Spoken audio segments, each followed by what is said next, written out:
ഒറ്റയാനെ കണ്ടെത്തുക. 53, 61, 43, 91. ഇവിടെ 4 സംഖ്യകൾ നൽകിയിട്ടുണ്ട്. ഇക്കൂട്ടത്തിൽ വേറിട്ട് നിൽക്കുന്ന സംഖ്യ കണ്ടുപിടിക്കണം. അപ്പോൾ ഇതിലെ ആദ്യത്തെ 3 സംഖ്യകൾ 53, 61, 43 ഇത് മൂന്നും അഭാജ്യ സംഖ്യകൾ അഥവാ പ്രൈം നമ്പേഴ്സാണ്. ഈ 3 എണ്ണം പ്രൈം നമ്പേഴ്സാണ്. അതേസമയം 91 പ്രൈമല്ല. 7 × 13 91. അതുകൊണ്ട് ഇതൊരു കോമ്പസിറ്റ് നമ്പറാണ്. അതുകൊണ്ട് ആദ്യത്തെ 3 എണ്ണം പ്രൈമാണ്. കൂട്ടത്തിൽ വേറിട്ട് നിൽക്കുന്നത് 91. ശരിയുത്തരം ഓപ്ഷൻ സി 91. 11⁻³ അധികം 20 square minus 3 the whole raise to 3 സമം ഡാഷ്. ഇവിടെ നോക്കുക. 11⁻³ അധികം 20 square minus 3 the whole raise to 3 എന്നാണ് നൽകിയിരിക്കുന്നത്. നമുക്ക് ഈ ബ്രാക്കറ്റിനുള്ളിലുള്ളതിൻ്റെ വാല്യൂ ആദ്യം കാണാം. 11⁻³ 11 ക്യൂബ്. ഓർക്കുക 11 സ്ക്വയർ എന്ന് പറഞ്ഞു കഴിഞ്ഞാൽ 121. അപ്പോൾ 11 ക്യൂബ് കിട്ടാനായിട്ട് 121നെ 11 കൊണ്ട് ഗുണിച്ചാൽ മതി. 121 × 11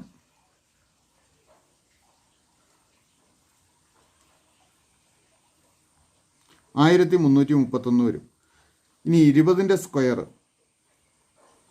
അപ്പോൾ ഇത് 1331 പ്ലസ് 20ൻ്റെ സ്ക്വയർ 400 മൈനസ് 3 എന്ന് വരും. The whole raise to 3. ഇത് നമുക്ക് സിംപ്ലിഫൈ ചെയ്യാം. സമം 1331നോട് 400 ചേർത്ത് കഴിഞ്ഞാൽ 1731 വരും. അതിൽ നിന്ന് 3 കുറച്ച് കഴിഞ്ഞാൽ 1728. അപ്പോൾ 1728 ദി ഹോൾ റൈസ് ടു 3. ഈ ഒരു സംഖ്യയുടെ പവർ 3 എന്ന് വന്നു കഴിഞ്ഞാൽ അത് ഈ സംഖ്യയുടെ ക്യൂബ് റൂട്ടിനെയാണ് സൂചിപ്പിക്കുന്നത്. അല്ലെങ്കിൽ ഏത് സംഖ്യയുടെ ക്യൂബാണ് 1728 എന്ന് നമ്മൾ കണ്ടുപിടിച്ചാൽ മതി. ഓർക്കുക, പവർ 3 വരികയാണെങ്കിൽ അത് സൂചിപ്പിക്കുന്നത് ഈ സംഖ്യയുടെ ക്യൂബ് റൂട്ടിനെയാണ്.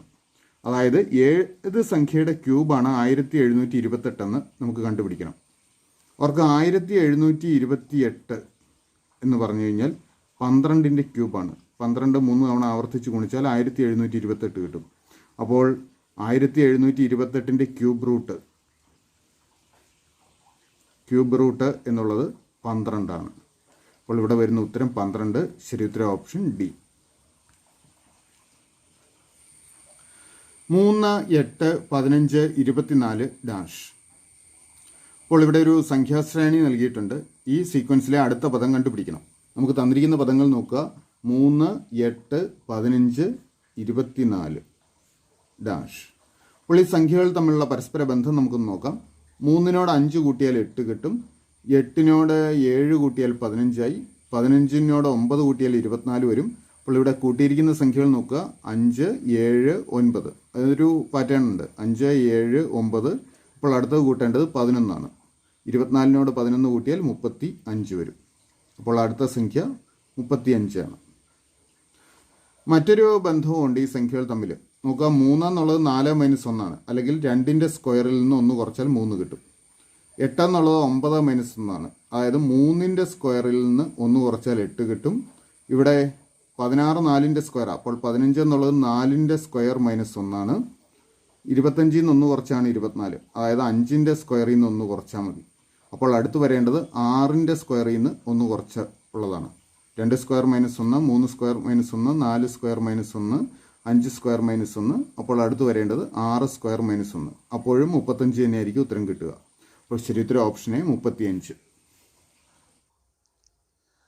രാജുവിന് 1ാം പാദ പരീക്ഷയിൽ 62 മാർക്കും 2ാം പാദ പരീക്ഷയിൽ 48 മാർക്കും കിട്ടി. വാർഷിക പരീക്ഷയിൽ ഏറ്റവും കുറഞ്ഞത് എത്ര മാർക്ക് കിട്ടിയാൽ ശരാശരി 60 മാർക്ക് കിട്ടും? ഇവിടെ രാജുവിന് ആദ്യ ടേം പരീക്ഷയിൽ 62 മാർക്ക് കിട്ടി. ഫസ്റ്റ് ടേമിൽ 62 മാർക്ക്. സെക്കൻഡ് ടേമിൽ 48 മാർക്ക് കിട്ടി. തേർഡ് ടേമിൽ കിട്ടുന്ന മാർക്കാണ് നമ്മൾ കണ്ടുപിടിക്കേണ്ടത്. തേർഡ് ടേമിൽ കിട്ടുന്ന ഏറ്റവും കുറഞ്ഞ മാർക്കാണ് കണ്ടുപിടിക്കേണ്ടത്. ഇതിനു വേണ്ടിയാണ് ശരാശരി 60 മാർക്ക് കിട്ടണം. അതായത് 3 പരീക്ഷകളിലും കൂടി ശരാശരി 60 മാർക്ക് കിട്ടാൻ തേർഡ് ടേമിൽ ഏറ്റവും കുറഞ്ഞത് എത്ര മാർക്ക് വേണം എന്നാണ് കണ്ടുപിടിക്കേണ്ടത്. അപ്പോൾ 3 പരീക്ഷകളുടെയും ശരാശരിയായിട്ട് 60 മാർക്ക് വേണം. ശരാശരി 60 കിട്ടണമെങ്കിൽ ഈ 3 പരീക്ഷകളിലും കൂടി ആകെ എത്ര മാർക്ക് കിട്ടണം എന്ന് നമുക്ക് കണ്ടുപിടിക്കാം. അതിനായിട്ട് ശരാശരിയെ പരീക്ഷകളുടെ എണ്ണമായ 3 കൊണ്ട് ഗുണിച്ചാൽ മതി. അപ്പോൾ 3 ഗുണം 60 180 മാർക്ക് വേണം. 3 പരീക്ഷകളിലും കൂടി ആകെ 180 മാർക്ക് കിട്ടിയാൽ ശരാശരി 60 മാർക്കുണ്ടാവും. ഇവിടെ 2 പരീക്ഷകളുടെ തുക നമുക്ക് കണ്ടുപിടിക്കാം. 2 പരീക്ഷകളുടെ മാർക്കുണ്ട്. അപ്പോൾ 2 പരീക്ഷകളിലായിട്ട് കിട്ടിയത് 110, 62 48 കൂടെ കൂട്ടിക്കഴിഞ്ഞാൽ 110 മാർക്കാണ്. 2 പരീക്ഷകളിലായിട്ട് 110 മാർക്ക് കിട്ടി. അപ്പോൾ മൂന്നാമത്തെ പരീക്ഷയ്ക്ക് എത്ര വേണം? 180 നിന്ന് 110 കുറയ്ക്കുക. അപ്പോൾ 70 എന്ന് കിട്ടും. അതായത് മൂന്നാമത്തെ പരീക്ഷയ്ക്ക് 70 മാർക്ക് കിട്ടിയാലേ 60 മാർക്ക് ശരാശരി കിട്ടുള്ളൂ. അപ്പോൾ ശരി ഉത്തരം ഓപ്ഷൻ ബി 70. രാഹുൽ പടിഞ്ഞാറ് നിന്ന് കിഴക്കോട്ട് 5 കിലോമീറ്റർ സഞ്ചരിക്കുന്നു. അവിടെ നിന്ന് വലത്തോട്ട് 3 കിലോമീറ്റർ സഞ്ചരിച്ചു. വീണ്ടും ഇടത്തേക്ക് തിരിഞ്ഞ് 4 കിലോമീറ്റർ സഞ്ചരിക്കുന്നു. അവിടെ നിന്ന് ഇടത്തേക്ക് 3 കിലോമീറ്റർ സഞ്ചരിച്ചു. എങ്കിൽ രാഹുൽ തുടങ്ങിയ സ്ഥലത്തു നിന്നും ഇപ്പോൾ എത്ര കിലോമീറ്റർ അകലെയാണ്? നോക്കുക, ഈ ചോദ്യം ഡയറക്ഷൻസ് ഉൾപ്പെടുന്ന ഒരു ചോദ്യമാണ്. അതുകൊണ്ട് നമുക്ക് ആദ്യം ഡയറക്ഷൻസ് ഒന്ന് മാർക്ക് ചെയ്ത് വെക്കാം. വടക്ക്, തെക്ക്, കിഴക്ക്, പടിഞ്ഞാറ്. ഇത് നമുക്ക് സൗകര്യപ്രദമായിരിക്കും. ഇനി നമുക്ക് നൽകിയിരിക്കുന്ന ഈ വിവരങ്ങൾ ഉപയോഗിച്ച് നമുക്ക് റഫായിട്ട് ഒരു സഞ്ചാരപഥം വരയ്ക്കാം. അപ്പോൾ രാഹുലിൻ്റെ സ്റ്റാർട്ടിംഗ് പോയിൻ്റ് ഇവിടെ ആണെന്ന് കരുതുക. ഇവിടെ നിന്ന് കിഴക്കോട്ട് 5 കിലോമീറ്റർ സഞ്ചരിക്കുന്നു. പടിഞ്ഞാറ് നിന്ന് കിഴക്കോട്ട്, അപ്പോൾ ഇങ്ങോട്ട് 5 കിലോമീറ്റർ സഞ്ചരിക്കുന്നു. 5 കിലോമീറ്റർ. അവിടെ നിന്ന് വലത്തോട്ട് 3 കിലോമീറ്റർ സഞ്ചരിച്ചു. അവർക്ക് ഇപ്പോൾ കിഴക്കോട്ട് തിരിഞ്ഞിരിക്കുകയാണ് രാഹുൽ. അപ്പോൾ വലതുവശം എന്ന് പറയുമ്പോൾ തെക്കുവശം വരും. ഇങ്ങോട്ട് വലത്തോട്ട് 3 കിലോമീറ്റർ എന്ന് പറയുമ്പോൾ തെക്കോട്ട് 3 കിലോമീറ്റർ സഞ്ചരിച്ചു. 3 കിലോമീറ്റർ സഞ്ചരിക്കുന്നു. വീണ്ടും ഇടത്തോട്ട് തിരിഞ്ഞു. അപ്പോൾ തെക്കോട്ട് തിരിഞ്ഞിരിക്കുന്ന ആളുടെ ഇടതുവശം എന്ന് പറയുന്നത് കിഴക്ക് വശമാണ്. അപ്പോൾ ഇടത്തോട്ട് തിരിഞ്ഞ് എത്ര കിലോമീറ്ററാണ്? 4 കിലോമീറ്റർ സഞ്ചരിക്കുന്നു. 4 കിലോമീറ്റർ സഞ്ചരിക്കുന്നു. വീണ്ടും അവിടെ നിന്ന് ഇടത്തേക്ക് 3 കിലോമീറ്റർ സഞ്ചരിച്ചു. അപ്പോൾ ഇപ്പോൾ കിഴക്കോട്ട് തിരിഞ്ഞിരിക്കുന്ന ആളാണ്. ഇടതുവശം എന്ന് പറയുമ്പോൾ വടക്കോട്ട് വരും. വടക്കോട്ട് 3 കിലോമീറ്റർ സഞ്ചരിച്ചു. എങ്കിൽ രാഹുൽ തുടങ്ങിയ സ്ഥലത്ത് നിന്നും ഇപ്പോൾ എത്ര കിലോമീറ്റർ അകലെയാണ്? അപ്പോൾ നമുക്ക് ഈ പൊസിഷൻ ബി എന്ന് കൊടുക്കാം. ഈ എയും ബിയും തമ്മിലുള്ള അകലമാണ് വേണ്ടത്. നമുക്ക് ആദ്യം 5 കിലോമീറ്റർ കിഴക്കോട്ട് സഞ്ചരിച്ചു. അവിടെ നിന്ന് തെക്കോട്ട് 3 കിലോമീറ്റർ സഞ്ചരിച്ചു. പിന്നെ കിഴക്കോട്ട് 4 കിലോമീറ്റർ, വീണ്ടും വടക്കോട്ട് 3 കിലോമീറ്റർ. അപ്പോൾ ആദ്യത്തെ ലൈനിൽ നിന്നും തെക്കോട്ട് 3 കിലോമീറ്റർ ഇവിടെ പോന്നു. ഇവിടെ വടക്കോട്ട് 3 കിലോമീറ്റർ വന്നിട്ടുണ്ട്. അപ്പോൾ തെക്കോട്ടും വടക്കോട്ടും ഒരേ ദൂരം തന്നെയാണ് പോയത്. അതുകൊണ്ട് ഈ എയിൽ നിന്നുള്ള ഈ ലൈനിൽ തന്നെയായിരിക്കും ഈ ബിയും വരിക. അപ്പോൾ ഈ ഡിസ്റ്റൻസ് എന്ന് പറയുന്നത് ഇവിടുത്തെ 4 കിലോമീറ്റർ തന്നെയാണ്. 4 കിലോമീറ്റർ. അപ്പോൾ എ മുതൽ ബി വരെയുള്ള ഡിസ്റ്റൻസ് എത്ര വരും? 5 + 4 9 കിലോമീറ്റർ വരും. അപ്പോൾ തുടങ്ങിയ സ്ഥലത്ത് നിന്ന് 9 കിലോമീറ്റർ അകലെയായിരിക്കും രാഹുൽ ഇപ്പോൾ. ശരി ഉത്തരം ഓപ്ഷൻ ബി. 0.36 ഗുണം 6.25 ഡിവൈഡഡ് ബൈ 0.5 ഗുണം 0.5 ഗുണം 0.06 സമം ഡാഷ്. നോക്കുക, ഇവിടെ അംശത്തിലും ഛേദത്തിലും തന്നിരിക്കുന്നത് ദശാംശ സംഖ്യകളാണ്. ഇവിടെ അംശത്തിൽ 2 സംഖ്യകളുടെ ഗുണനഫലമായിട്ടാണ് നൽകിയിരിക്കുന്നത്. ആദ്യത്തെ സംഖ്യയിൽ ഡെസിമൽ പോയിൻറ്റിന് വലതുവശത്തുള്ള അക്കങ്ങളുടെ എണ്ണം 2 ആണ്. ഇവിടെയും ഡെസിമൽ പോയിൻറ്റിന് വലതുവശത്തുള്ള അക്കങ്ങളുടെ എണ്ണം 2 ആണ്. അപ്പോൾ ഇതിൻ്റെ ഗുണനഫലം കണ്ടു കഴിഞ്ഞാൽ ഡെസിമൽ പോയിൻറ്റിന് വലതുവശത്ത് മൊത്തം ഇവിടുത്തെ 2ഉം ഇവിടുത്തെ 2ഉം കൂടെ കൂട്ടി മൊത്തം 4 അക്കങ്ങളുണ്ടാവും. അതായത് ഇതിൻ്റെ അംശത്തിൽ ഡെസിമൽ പോയിൻറ്റിന് വലതുവശത്തുള്ള അക്കങ്ങളുടെ ആകെ എണ്ണം 4 വരും. ഈ ഛേദത്തിൽ നോക്കുക, ഇവിടെ ഡെസിമൽ പോയിൻറ്റിന് വലതുവശത്ത് ഒരക്കം ഉണ്ട്. ഇവിടെയും ഡെസിമൽ പോയിൻറ്റിന് വലതുവശത്ത് ഒരക്കം, ഇവിടെ ഡെസിമൽ പോയിൻറ്റിന് വലതുവശത്ത് 2 അക്കം. ഇതെല്ലാം കൂടെ ഗുണിക്കുമ്പോൾ ഗുണനഫലത്തിൽ ഡെസിമൽ പോയിൻറ്റിന് വലതുവശത്തുള്ള അക്കങ്ങളുടെ എണ്ണം 1 + 1 + 2 4 വരും. അതായത് അംശത്തിലും ഛേദത്തിലും ഡെസിമൽ പോയിൻറ്റിന് വലതുവശത്തുള്ള അക്കങ്ങളുടെ എണ്ണം തുല്യമായിരിക്കും. അതുകൊണ്ട് നമുക്ക് അംശത്തിലെയും ഛേദത്തിലെയും ഡെസിമൽ പോയിൻറ്റ് ഒഴിവാക്കി ക്രിയേറ്റ് ചെയ്യാം. അപ്പോൾ രണ്ടിടത്തും തുല്യമായതുകൊണ്ട് ഡെസിമൽ പോയിൻറ്റ് ഒഴിവാക്കാം. അപ്പോൾ ഇവിടെ ഡെസിമൽ പോയിൻറ്റ് ഒഴിവാക്കുമ്പോൾ ഇത് 36 എന്നാവും. 36 ഗുണം ഇവിടെ ഡെസിമൽ പോയിൻറ്റ് ഒഴിവാക്കുമ്പോൾ 625 ഡിവൈഡഡ് ബൈ ഇവിടെ 0.5 ഡെസിമൽ പോയിൻറ്റ് ഒഴിവാക്കി കഴിഞ്ഞാൽ 5 എന്ന് വരും. 5 ഗുണം ഇവിടെയും 5 ഗുണം ഇവിടെ 0.06 ആണ്. ഡെസിമൽ പോയിൻറ്റ് ഒഴിവാക്കുമ്പോൾ ഈ ഇടതുവശത്തുള്ള പൂജ്യങ്ങളൊക്കെ പോയിട്ട് 6 മാത്രം വരും. ഇനി 36നെ 6 കൊണ്ട് നമുക്ക് ഹരിക്കാമല്ലോ. 36നെ 6 കൊണ്ട് ഹരിച്ചാൽ ഇത് 6 വരും. ഇനി നോക്കുക, ഈ 5 ഗുണം 5 25 ആണ്. അപ്പോൾ നമുക്കതിങ്ങനെ എഴുതാം. 6 ഗുണം 625 / 25 എന്ന് എഴുതാം. ഈ 625 എന്ന് പറയുന്നത് 25ൻ്റെ സ്ക്വയറാണ്. 25 സ്ക്വയറാണ് 625. അപ്പോൾ 625നെ നമുക്ക് 25 കൊണ്ട് ഹരിക്കാം. എന്ത് കിട്ടും? 25 തന്നെ കിട്ടും. അപ്പോൾ 6 ഗുണം 25 കണ്ടുപിടിച്ചാൽ നമുക്ക് ഉത്തരമായി. 6 ഗുണം 25 150. അപ്പോൾ ഉത്തരം 150 ശരി ഉത്തരം ഓപ്ഷൻ സി. ആനന്ദിൻ്റെ അച്ഛൻ്റെ സഹോദരിമാരാണ് രാഖിയും രേണുവും. രാഖിയുടെ അമ്മയുടെ ഒരേ ഒരു മകൻ്റെ ഭാര്യയാണ് നിഷ. എങ്കിൽ നിഷയും ആനന്ദും തമ്മിലുള്ള ബന്ധം എന്ത്? ഇവിടെ തന്നിരിക്കുന്ന വിവരങ്ങൾ ഉപയോഗിച്ച് നമുക്കൊരു രേഖാചിത്രം വരയ്ക്കാം. അപ്പോൾ ഏറ്റവും താഴെ നമുക്ക് ആനന്ദിനെ അടയാളപ്പെടുത്താം. ആനന്ദ്. ഈ ആനന്ദിൻ്റെ അച്ഛൻ്റെ സഹോദരിമാരാണ് രാഖിയും രേണുവും എന്ന് പറഞ്ഞിട്ടുണ്ട്. അപ്പോൾ നമുക്ക് ആനന്ദിൻ്റെ അച്ഛനൊരു കോളം കൊടുക്കാം. ഇതാണ് ആനന്ദിൻ്റെ അച്ഛൻ.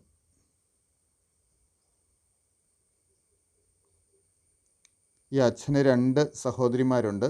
ഒന്ന് രാഖിയും മറ്റൊന്ന് രേണുവും. രാഖിയുടെ അമ്മയുടെ ഒരേ ഒരു മകൻ്റെ ഭാര്യയാണ് നിഷ. അപ്പോൾ രാഖിയുടെ അമ്മയ്ക്കൊരു കോളം കൊടുക്കണം. അപ്പോൾ ഇതാണ് രാഖിയുടെ അമ്മ. അങ്ങനെയെങ്കിൽ രാഖിയുടെ അമ്മ എന്ന് പറയുന്നത് ആനന്ദിൻ്റെ അച്ഛൻ്റെയും രേണുവിൻ്റെയും കൂടി അമ്മയാണ്. കാരണം ആനന്ദിൻ്റെ അച്ഛൻ്റെ സഹോദരിമാരാണ് രാഖിയും രേണുവും. അപ്പോൾ രാഖിയുടെ അമ്മ ആനന്ദിൻ്റെ അച്ഛൻ്റെയും രേണുവിൻ്റെയും അമ്മയാണ്. അതായത് ഇവർ 3 പേരുടെ അമ്മയാണ് ഈ രാഖിയുടെ അമ്മ. ഈ രാഖിയുടെ അമ്മയുടെ ഒരേ ഒരു മകൻ്റെ ഭാര്യയാണ് നിഷ. രാഖിയുടെ അമ്മയ്ക്ക് നമ്മുടെ അറിവിൽ 3 കുട്ടികളാണ് ഇപ്പോൾ പറഞ്ഞിരിക്കുന്നത്. അക്കൂട്ടത്തിലൊരു മകനുണ്ട്, ആനന്ദിൻ്റെ അച്ഛൻ. അപ്പോൾ രാഖിയുടെ അമ്മയുടെ ഒരേ ഒരു മകൻ എന്നാണ് പറഞ്ഞിരിക്കുന്നത്. അപ്പോൾ ആനന്ദിൻ്റെ അച്ഛൻ എന്ന ഒരേ ഒരു മകനെ രാഖിയുടെ അമ്മയ്ക്ക് ഉണ്ടാവുള്ളൂ. ആ ഒരേ ഒരു മകനായിട്ട് പറയുന്നത് ആനന്ദിൻ്റെ അച്ഛനെക്കുറിച്ചാണ് പറയുന്നത്. ആ മകൻ്റെ ഭാര്യയാണ് നിഷ. അപ്പോൾ ആനന്ദിൻ്റെ അച്ഛൻ്റെ ഭാര്യയാണ് നിഷ. അപ്പോൾ ആനന്ദിൻ്റെ അച്ഛൻ്റെ ഭാര്യ നിഷയാണെങ്കിൽ ആനന്ദിൻ്റെ അമ്മ തന്നെയായിരിക്കും നിഷ. അപ്പോൾ ആനന്ദിൻ്റെ അമ്മ നിഷയാണ്. എങ്കിൽ നിഷയും ആനന്ദും തമ്മിലുള്ള ബന്ധമെന്ത്? നിഷയുടെ മകനാണ് ആനന്ദ്, ആനന്ദിൻ്റെ അമ്മയാണ് നിഷ, നിഷയുടെ മകനാണ് ആനന്ദ്. അപ്പോൾ ശരി ഉത്തരം ഓപ്ഷൻ എ, മകൻ. ഒരു കോഡ് ഭാഷയിൽ ആപ്പിൾ എന്നത് ETTPI എന്ന് സൂചിപ്പിക്കാമെങ്കിൽ ഓറഞ്ച് എന്ന വാക്കിനെ എങ്ങനെ സൂചിപ്പിക്കാം?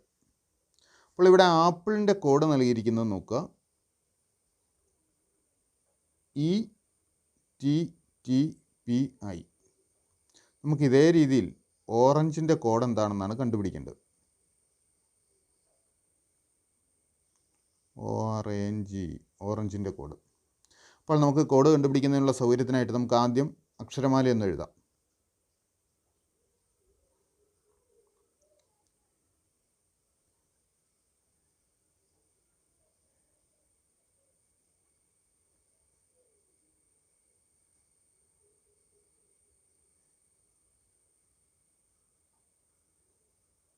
ഇനി ആപ്പിളിൽ ഉണ്ടായിരിക്കുന്ന മാറ്റം നോക്കുക.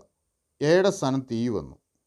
എയുടെ സ്ഥാനത്ത് ഇ വന്നു. നോക്കുക, എയ്ക്ക് ശേഷം വരുന്ന 4ാമത്തെ അക്ഷരമാണ് ഇ. പിയുടെ സ്ഥാനത്ത് ടി വന്നു. നോക്കാം, പിയുടെ സ്ഥാനത്ത് ടി വന്നു. പിക്ക് ശേഷം വരുന്ന 4ാമത്തെ അക്ഷരമാണ് ടി വന്നിരിക്കുന്നത്. ഇനി അടുത്ത നോക്കുക, എല്ലിൽ എന്ത് മാറ്റം ഉണ്ടായെന്ന് നോക്കുക. എല്ലിൻ്റെ സ്ഥാനത്ത് പി ആണ് വന്നിരിക്കുന്നത്. എല്ലിന് ശേഷമുള്ള 4ാമത്തെ അക്ഷരം പി. ഇയുടെ സ്ഥാനത്ത് ഐ വന്നു. ഇയുടെ ശേഷമുള്ള 4ാമത്തെ അക്ഷരമാണ് ഐ. അതായത് ഓരോ അക്ഷരവും അതിന് ശേഷമുള്ള 4ാമത്തെ അക്ഷരത്തിലേക്കാണ് മാറിയിരിക്കുന്നത്.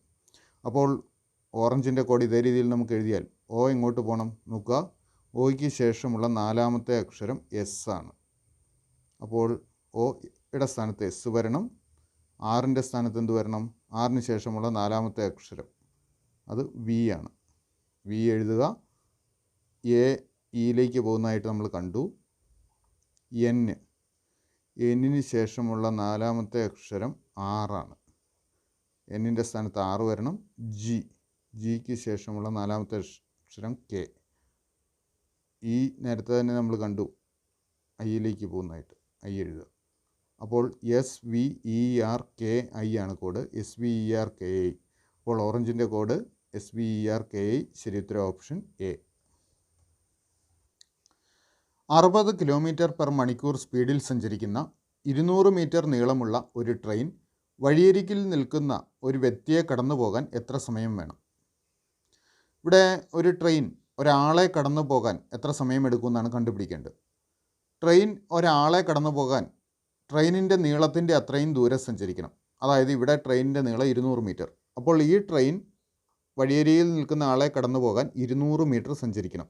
അപ്പോൾ 200 മീറ്റർ സഞ്ചരിക്കാൻ എടുക്കുന്ന സമയം കണ്ടുപിടിച്ചാൽ നമുക്ക് ഉത്തരമായി. ഇവിടെ ട്രെയിനിൻ്റെ വേഗത 60 km/മണിക്കൂർ എന്നാണ് നൽകിയിരിക്കുന്നത്. 60 km/മണിക്കൂർ. നമുക്ക് ആദ്യം ഇതിനെ മീറ്റർ പെർ സെക്കൻഡിലേക്ക് മാറ്റണം. കാരണം നമുക്കിവിടെ 200 മീറ്റർ ദൂരെ സഞ്ചരിക്കാനുള്ള സമയമാണ് കാണേണ്ടത്. അപ്പോൾ ഇതിനെ മീറ്റർ പെർ സെക്കൻഡിലേക്ക് മാറ്റുന്നതിനായിട്ട് 18 5 കൊണ്ട് ഗുണിക്കുക. 60 × 18 നമുക്കിതൊന്ന് സിംപ്ലിഫൈ ചെയ്യാം. ഈ 60ഉം 18ഉം 6ൻ്റെ ഗുണിതങ്ങളാണ്. 6 കൊണ്ട് ഹരിക്കുക. അപ്പോൾ ഇവിടെ 10ഉം ഇവിടെ 3ഉം വരും. 10 × 5 50. 50/3 മീറ്റർ പെർ സെക്കൻഡ് എന്ന് എഴുതാം. അതായത് ഒരു സെക്കൻഡിൽ ട്രെയിൻ 50/3 മീറ്റർ സഞ്ചരിക്കും.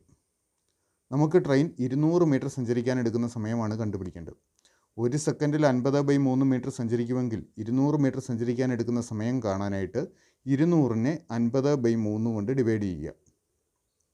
അപ്പോൾ ഇവിടെ ഒരു ഫ്രാക്ഷനാണ് ഡിനോമിനേറ്ററിൽ വന്നിരിക്കുന്നത്. അപ്പോൾ അതുകൊണ്ട് ഫ്രാക്ഷൻ കൊണ്ട് ഡിവൈഡ് ചെയ്യാനായിട്ട് ഈ 50/3ൻ്റെ റെസിപ്രോക്കൽ കൊണ്ട് ഇതിനെ ഗുണിച്ചാൽ മതി. അതായത് 200 ഗുണം ഇതിൻ്റെ റെസിപ്രോക്കൽ എഴുതാൻ അംശവും ഛേദവും പരസ്പരം മാറ്റുക. അതായത് 3/50 എന്ന് വരും. അപ്പോൾ 200 ഗുണം 3/50 കാണാം. നമുക്ക് ഓരോ പൂജ്യങ്ങൾ ക്യാൻസൽ ചെയ്യാം. 20നെ 5 കൊണ്ട് ഹരിച്ച 4 എന്ന് കിട്ടും. 4 × 3 12. അപ്പോൾ 12 സെക്കൻഡ് സമയം കൊണ്ട് ഈ തീവണ്ടി 200 മീറ്റർ സഞ്ചരിക്കും. അപ്പോൾ വഴിയരികിൽ നിൽക്കുന്ന വ്യക്തിയെ കടന്നു പോകാൻ ഈ തീവണ്ടിക്ക് 12 സെക്കൻഡ് സമയം വേണം. ശരിയുത്തരം ഓപ്ഷൻ ബി. 15 സെൻറ്റിമീറ്റർ ആരമുള്ള ഒരു ലോഹഗോളത്തെ ഉരുക്കി 27 തുല്യ വലിപ്പമുള്ള ചെറുഗോളങ്ങളാക്കി. ചെറുഗോളങ്ങളുടെ ആരം എത്രയായിരിക്കും? ഇവിടെ ഒരു വലിയ ഗോളത്തിനെ ഉരുക്കി 27 തുല്യ വലിപ്പമുള്ള ചെറുഗോളങ്ങളാക്കുന്നു. ഈ ഓരോ ചെറുഗോളത്തിൻ്റെയും ആരം എത്രയായിരിക്കും എന്നാണ് കണ്ടുപിടിക്കേണ്ടത്. അപ്പോൾ ഇവിടെ വലിയ ഗോളത്തിൻ്റെ ആരമുണ്ട്, ചെറിയ ഗോളത്തിൻ്റെ ആരം നമ്മൾ കണ്ടുപിടിക്കണം. അപ്പോൾ വലിയ ഗോളത്തിൻ്റെ ആരത്തിനെ നമുക്ക് സൂചിപ്പിക്കാൻ ക്യാപിറ്റൽ R ഉപയോഗിക്കാം. അത് 15 സെൻറ്റിമീറ്റർ. ചെറിയ ഗോളത്തിൻ്റെ ആരത്തിനെ നമുക്ക് സ്മോൾ r കൊണ്ട് സൂചിപ്പിക്കാം. അതാണ് നമുക്ക് കണ്ടുപിടിക്കേണ്ടത്. ഇനി ആരം തന്നിട്ടുള്ളതുകൊണ്ട് വ്യാപ്തം നമുക്ക് എടുക്കാം. വലിയ ഗോളത്തിൻ്റെ വ്യാപ്തം എത്രയും നോക്കുക. ഓർക്കുക, വലിയ ഗോളത്തിൻ്റെ വ്യാപ്തവും അതിനെ ഉരുക്കി ഉണ്ടാക്കുന്ന ചെറുഗോളങ്ങളുടെ വ്യാപ്തങ്ങളുടെ തുകയും തുല്യമായിരിക്കും. അപ്പോൾ ആദ്യം നമുക്ക് വലിയ ഗോളത്തിൻ്റെ വ്യാപ്തം എടുക്കാം. വലിയ ഗോളത്തിൻ്റെ വ്യാപ്തം എന്ത് വരും? വ്യാപ്തം കണ്ടുപിടിക്കാനുള്ള സൂത്രവാക്യം 4/3 πr³ ആണ്. ഇവിടെ ക്യാപിറ്റൽ R കൊടുക്കാം. അപ്പോൾ ഇതാണ് വലിയ ഗോളത്തിൻ്റെ വ്യാപ്തം. അതായത് 4/3 π × ആറിൻ്റെ സ്ഥാനത്ത് 15³ എന്ന് വരും. അതായത് 4/3 π × 15 × 15 × 15. നമുക്ക് ഈ 3 കൊണ്ട് ഒരു 15നെ ക്യാൻസൽ ചെയ്യാം. അപ്പോൾ ഇവിടെ 5 എന്ന് വരും. അതായത് 4 π × 5 × 15 × 15 ആണ് വലിയ ഗോളത്തിൻ്റെ വ്യാപ്തം. ഇനി ഇതിനെ 27 തുല്യ വലിപ്പമുള്ള ചെറുഗോളങ്ങളാക്കി മാറ്റുകയാണ് ചെയ്യുന്നത്. അപ്പോൾ ഓരോ ചെറിയ ഗോളത്തിൻ്റെ വ്യാപ്തം കണ്ടുപിടിക്കുന്നതിനായിട്ട് ഈ വ്യാപ്തത്തിനെ 27 കൊണ്ട് ഹരിച്ചാൽ മതി. അപ്പോൾ നമുക്കിതിനെ 27 കൊണ്ട് ഹരിച്ചാൽ ചെറിയ ഗോളത്തിൻ്റെ വ്യാപ്തം കിട്ടും. ചെറിയ ഗോളത്തിൻ്റെ വ്യാപ്തം നമുക്ക് തൽക്കാലം V1 എന്ന് സൂചിപ്പിക്കാം. അത് 4 π × 5 × 15 × 15/27 ആയിരിക്കും. ഇതൊന്ന് സിംപ്ലിഫൈ ചെയ്താൽ 4 π × 5 ×